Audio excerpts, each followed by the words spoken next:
What's up, ladies and gentlemen? This is Griever back here, bringing you guys the latest behind-the-bar reviews for One Piece! One Piece chapter 968. Let's just get right into it, because there has been, I wanted to do this because I always like to not, oversaturation on YouTube for One Piece content is a thing, right? We all know that.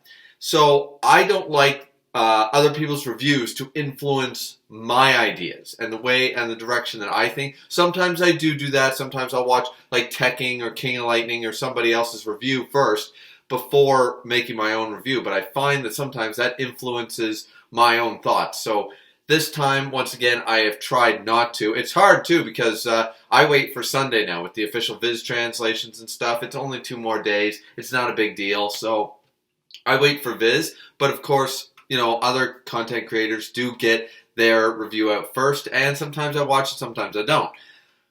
This one, though, I'm really glad because I've got some questions, and after I make this review, I'll be watching, you know, Roger's Base and Joy Boy and Tekking, and I'll be watching all their reviews to find out, like, maybe they have the answers and maybe I just forget this information, because I have some questions about this chapter. But this chapter starts off, it's titled Odin's Return, so we're finally going to get the return to Odin.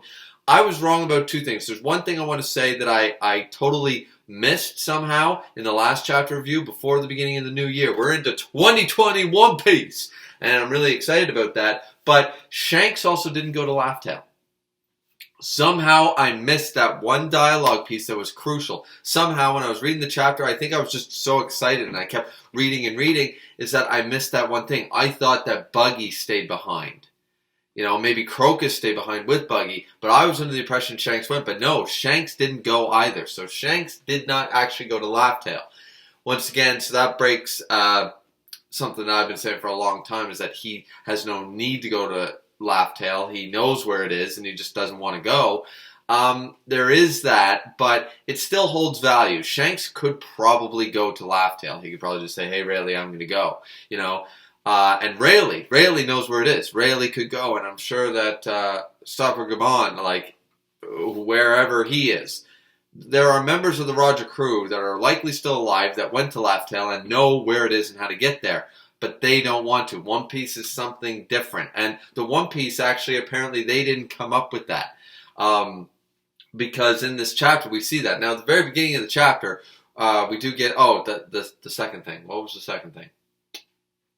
I forget. Anyways, point is that here we get Shanks crying his eyes out at the very beginning. You know, he's like 13, 14 at this point, and he apparently, this is Odin's journal once again, and I like this. I like this aspect where he doesn't exactly like, it's a good technique for Oda to use. Like, Oda, it's not the narrator who knows all the information, who has, it's not Oda himself speaking, it's Odin, who is not privy to every single goddamn private conversation, or everything that was asked, or every single moment of Roger's life, you know, or conversations and stuff. So it's a good technique that Oda used, so that this, you know, we get the things, Odin saw it, but he doesn't know the full extent of it, and we as readers, we are from Odin's perspective, so I kind of like that.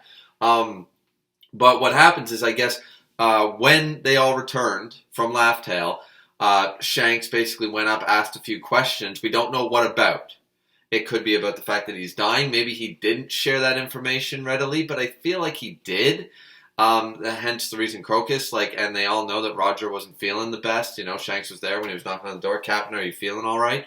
You know, and then he clearly says in this chapter, like, well, you know, I knew I was going to die, but look at what we've done, looking back on it, you know? And they're all just like, nobody's like, what? You know, everyone's just like, why are you being so mushy? Like, so I'm under the impression the crew all knew that he was dying. So it could be something about Laugh Tale, but why is he crying or something? I'm really curious about what questions he asked. Could it have been about Laugh Tale?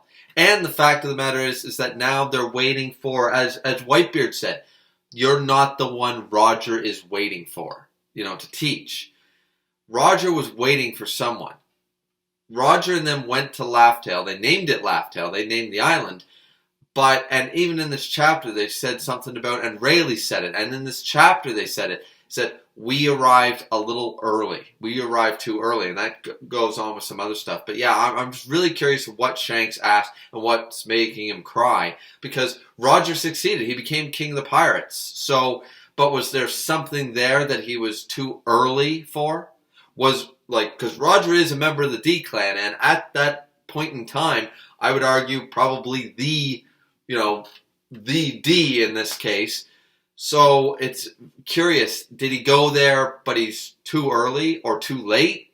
And Shanks cries because he thinks like it's not fair that like Roger could do this. Like it's hard for me, because if it was too early, then that would explain why Shanks might, right now as a teenager, he might be upset that he thinks Roger did all this work and did all this hardship for nothing in the end. That he got there, but he's too early and he doesn't have enough time left to like do what needs to be done to end the world government, to break the red line, to find out the nature of the Void Century and use it in the way that Dragon wants to, and get rid of the Celestial Dragons, or whatever is meant in this whole thing, that the world government, the history of the kingdom and all that stuff, the ancient kingdom. I can see Shanks doing that, but why would he be balling? Like, I don't know. I'm very curious about what this was about. There could be a third topic. That's all I'm saying, because it seems like that's too hard. I mean, once again, Shanks was a teenager, and he still became Pirate King. He conquered the Grand Line. He found the last island. He did what he set out to do. So even if there was something that none of them knew about on Laugh Tale, it's like, damn, I'm too early. That wasn't the point of the journey. So I don't see why Shanks would be so upset if there was something there and Roger's not going to be able to see it. I could see him shedding a tear over it, but I don't know. What do you guys think? Either way, so that's only the first panel. So we got a lot to cover here. Pretty much this is where very nice 4Kids reference. I love it. It's the voice of Brock and Seto Kaiba and people like that. He was the narrator, for the 4Kids One Piece dub, which is the first one that I saw on Foxbox years ago.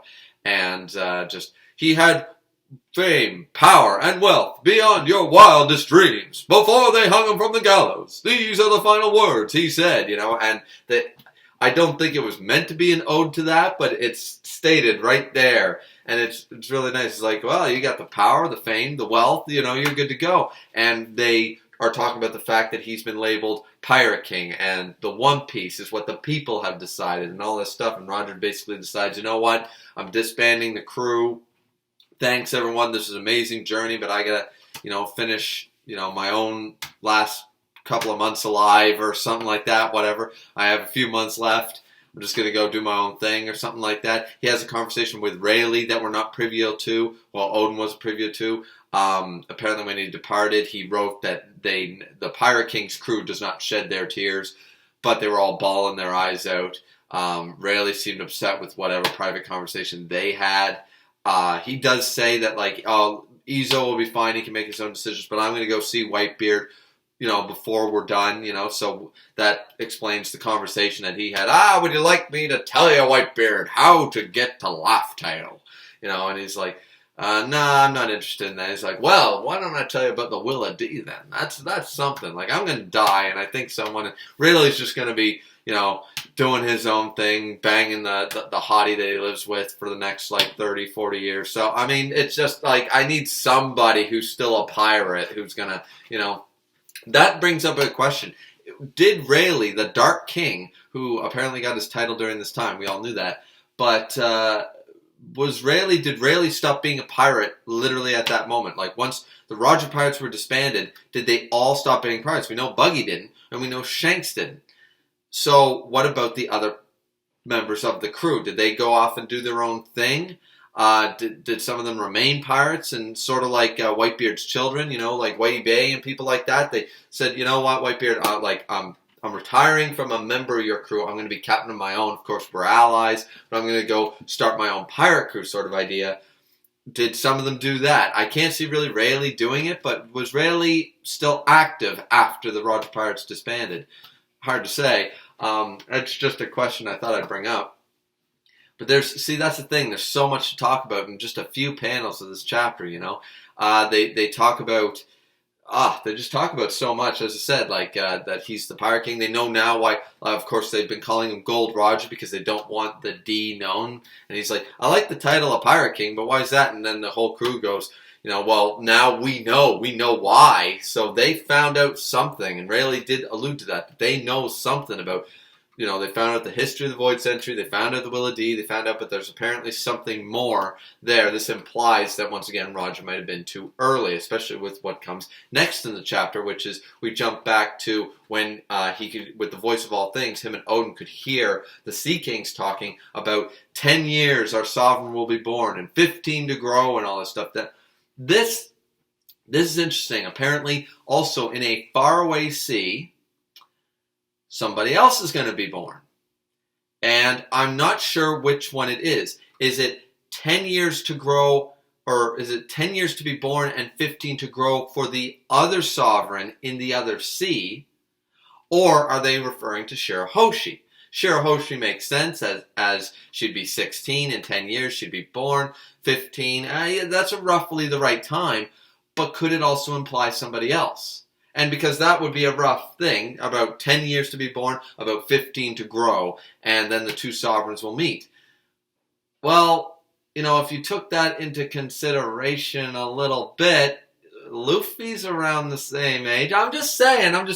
Now, I don't like the idea of a Harry Potter chosen one prophecy thing. That's why Luffy will win. Of course, we've seen Luffy go through all the hard work and stuff, but it would really cheapen it to me if Luffy ended up being some type of prophesized chosen one.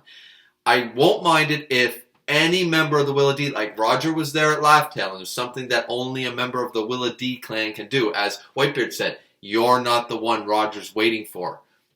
Because he talked to him about the Will of D, and he specifically told Teach, you're not the right Will of D for what Roger intended. So whatever Roger knew, whatever the Roger Pirates knew about the Will of D, clearly, whoever it is, I won't mind it if it's a prophesied, the Will of D needs to return to Laugh Tale and set things right, or something like that, to change the world. It could be Law could do it. It could be, clearly Shanks and Buggy. They're the Will of D. But any member of the Will of D can do it. Garp can do it. Dragon can do it. I'm pretty sure Dragon's the Will of D. What am I thinking? Jagger D. Saul could do it. Law could do it. Roger could have done it. But it has to be at the right time. Shirahoshi needed to be born. I'm assuming this means that all the ancient weapons need to be viable for this to happen. It's got to... The stars basically need to align perfectly, sort of like in the Disney Hercules movie. The planets need to align perfectly for this moment, to use that energy, whatever. So in a distant sea, that's the thing. So I don't know because Shirahoshi's 16, she's clearly Poseidon, so the 10 and 15 thing can be a rough guesstimate by the Sea Kings, and they seem really happy, but they're talking about another sovereign, another king that will be in the faraway seas. And then they reference the return of Joy Boy. So, if you take it literally, Luffy's a joyful boy. Just saying, he's always smiling. All the Will of D, they're smiling, crazy individuals. Even Blackbeard is always smiling. So, you gotta have to take that. Like, is that what Joy Boy is referenced to? Is the Joy Boy that we know of that 100 years ago, a century ago, or whenever, is the Joy Boy that we know that with the Ark and everything in Fishman Island, was that just another member of the Will of D? Is Joy Boy a title of the Will of D member that's supposed to go to Laugh Tale and solve the problem when the time is right or something? Like, there's just so much to unpack here with this chapter and all this stuff. And that's the thing. The 10 to 15 years thing could be just referring to Shirahoshi. But they talked about another sovereign in a distant sea. Potentially they're talking about Luffy being born. And Law's roughly the same age, so Law was born in a distant sea and stuff. So away from Fishman Island, any member of the Will of D, this could be referring to anybody that's roughly, in their teenage years at this point, could be this reference. So that's all I'm saying, is that I wouldn't, hammer down on that exact 15. So either way, I'm sitting back here and I'm looking at it and I'm just like, I don't want Luffy to be a chosen one. I don't want that Harry Potter stuff. I don't want that semi sort of Naruto feeling, almost to the point Naruto did it worse, but then Ichigo was kind of like a bit of a Destiny Child sort of idea too. Like even Toriko to an extent, but that one's a bit of a stretch. Like you can't blame it. Like Luffy's parentage is still like high and mighty. You got Garp and Dragon. It's like of course Luffy's going to be strong as shit. So can't really just say parentage and prophecy is the same thing. The chosen one thing is something where very Harry Potter-esque, and that's what I just don't want this to turn into. I don't want Luffy to be that. I hate that. I would really hate that because that would take away from everything Luffy has done. Even though he's worked really hard, it would just mean that's why it'd be okay that it's just a member of the Will-O-D becomes the new Joy Boy sort of idea, and they have to show up at the right time when everything happens. And it could be anybody. Law could do it. A Blackbeard could do it. Roger could do it. Luffy could do it. Dragon can do it. Anybody, any member of the Will-O-D can do this, but they need to have the D. Like that's more of a that's not so singular. Like this person born is definitely the one, sort of idea. But and how do these Sea Kings know so much?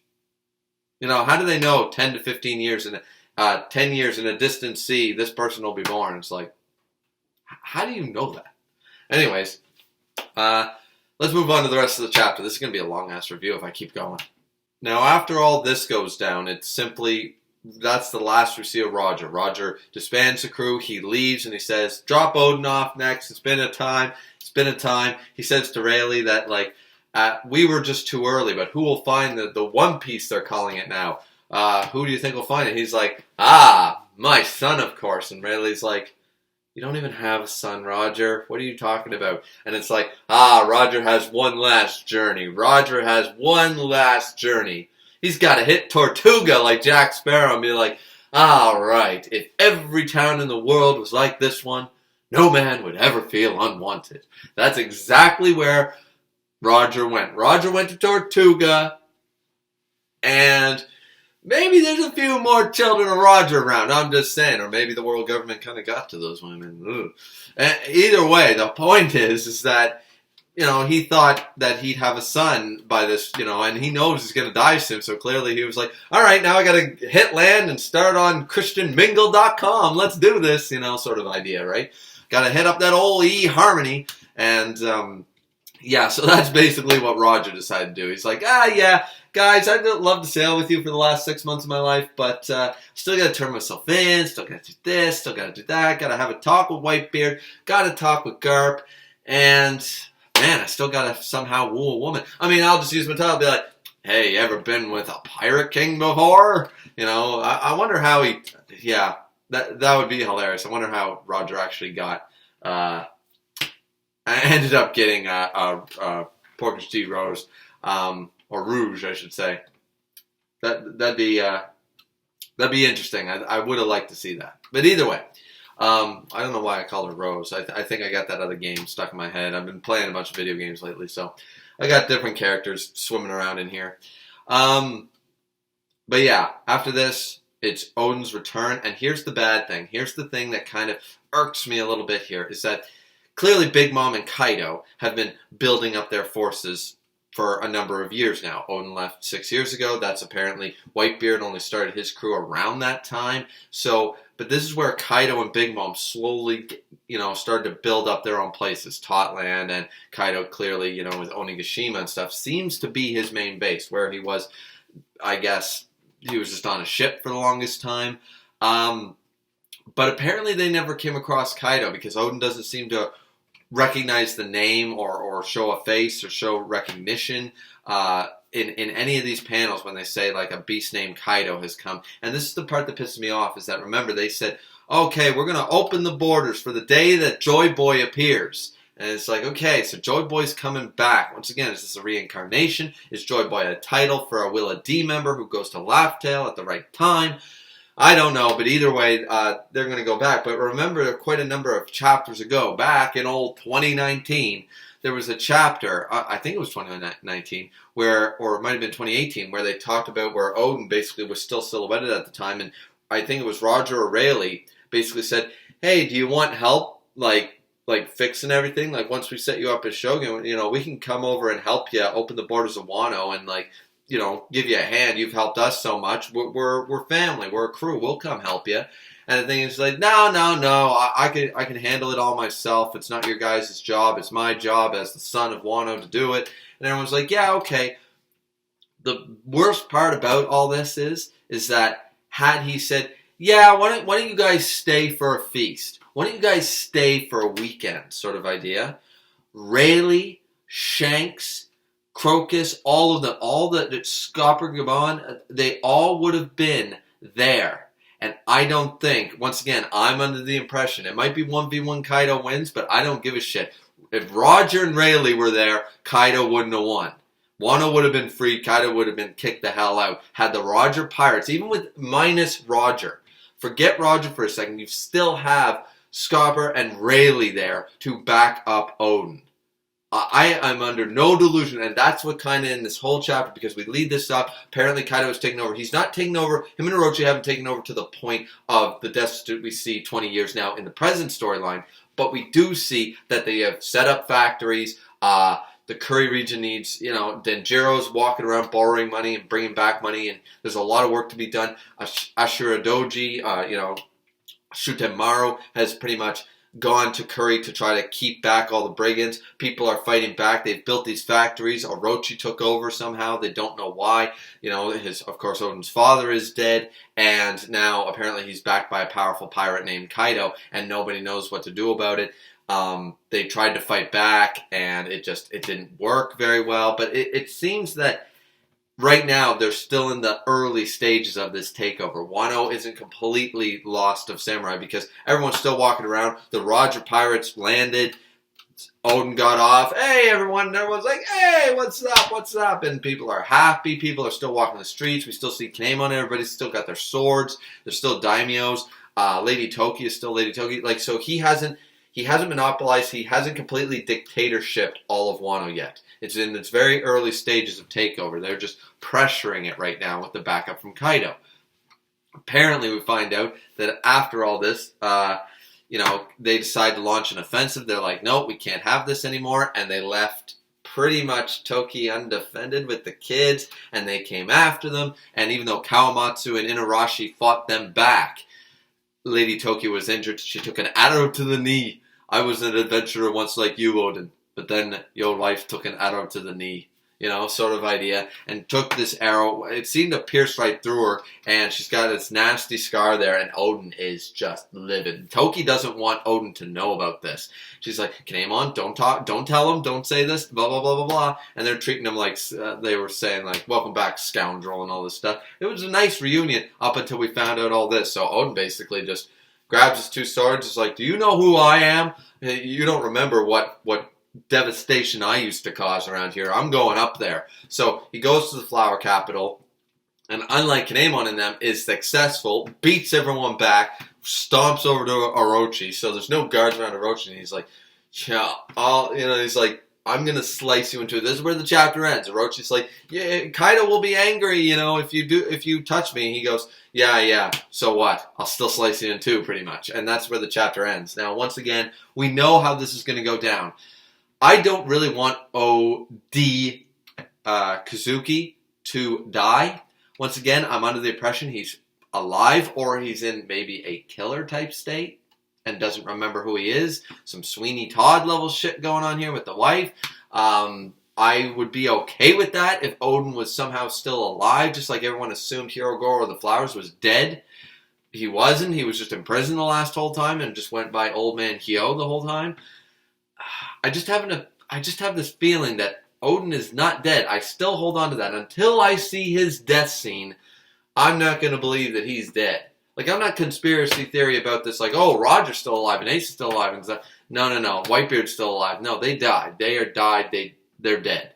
But until I see Odin on-screen death, I don't firmly believe, because also, even if the Roger Pirates are just disbanded, this is the right time frame for Odin to have died. So you're telling me that somehow, I understand that Wano is an isolated country and stuff, but remember they said, yeah, we'll meet up again, don't worry about it. telling me that no one ever came to call? Like, Shanks never went back to Wano to see his old buddy, Odin?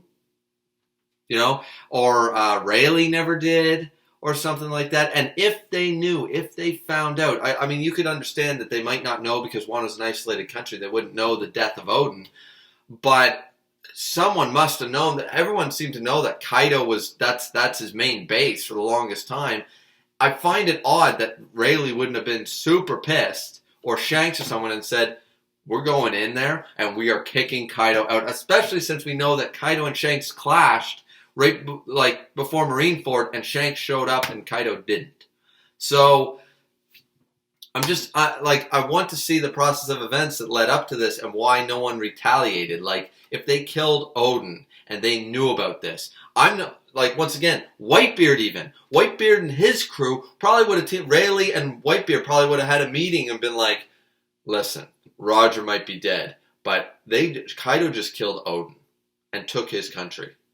I'm not having this, and Whitebeard would be like, we might have been enemies, Dark King, but we're going to go wreck some shit, right? Like, so I find it almost impossible that neither Whitebeard nor Rayleigh knew about this or ever checked in on Odin ever again and never knew. Like, I just find it odd their retaliation would not have happened. And if it did happen, what went down, I guess. Like, there's just a lot of information here that leads me to believe, because right now we see that Odin's about to kill Orochi, and then he's going to fight Kaido. I thought here in 2020, and this is the thing I forgot at the beginning of the review, I thought that Laugh Tale with Roger laughing and naming the island was perfect. Good ending to 2019, and in 2020 we'd be jumping back to the present storyline. Apparently not. We still need to see Odin's return and all this other information. I'm not unhappy about this, but that's where I thought the flashback would end. Perfectly, 2019, a little romanticized there. So, apparently not. So, that being the case, I still think we need a couple more chapters now that we know that he's, holding Orochi. I don't think Oda's going to stop right here and not let us see this, because for all intents and purposes, as for all the reasons I also brought up, even if Odin was captured or something, Kaido's not in that room yet. So, Odin's going to slice him down in 2.5 seconds. Why isn't Orochi dead? And how did Odin get captured? And all this other crap. And how did he die? So, I'm really curious about all this. What did you guys think of the chapter? I know I skipped over some points, but this was a huge, detailed, long chapter, and I don't want this to be a 45, 50-minute review. I am not Techie 101. I don't go through this page by page. I'd like to, maybe when we live stream and stuff like that, and I like to do that then, but I find that these reviews, whenever somebody sees 35, 40 minutes, I tend to see that my view count goes down, not up. So, and I'm definitely not the be-all and end-all when it comes to One Piece knowledge, so I can understand why people wouldn't want to hear me rant for 45 minutes about one chapter. So, but that being said, what did you guys think of the chapter? Did you love it? Did you hate it? Please like, subscribe, comment. As always, it's always very much appreciated. Don't forget to hit the bell notification if you guys want to know every single time I drop a video. And if you don't want to do that, join the Discord down below. The link will be in the box down below. And there you will also be notified every single time I drop a video. Great place to hang out and stuff. It is my own personal Discord, so it's a fun place, I like to think. So either ways, this has been the first chapter of 2020 One Piece. 2020 One Piece, 968. Man, we are so close to that chapter 1000. You can taste it. It's probably not going to happen this year. It might, because 30-odd chapters. Yeah, it could, depending on how many breaks Oda takes. And if he does, I think he's going to save it for the end of the year. Chapter 1000 will be the end of the year. But that leaves us only 32 chapters. I don't know. 32 chapters for a whole year. What do you guys think? Either way, drink responsibly as always. This has been Griever with your Behind the Bar reviews for One Piece. Catch you back here next time.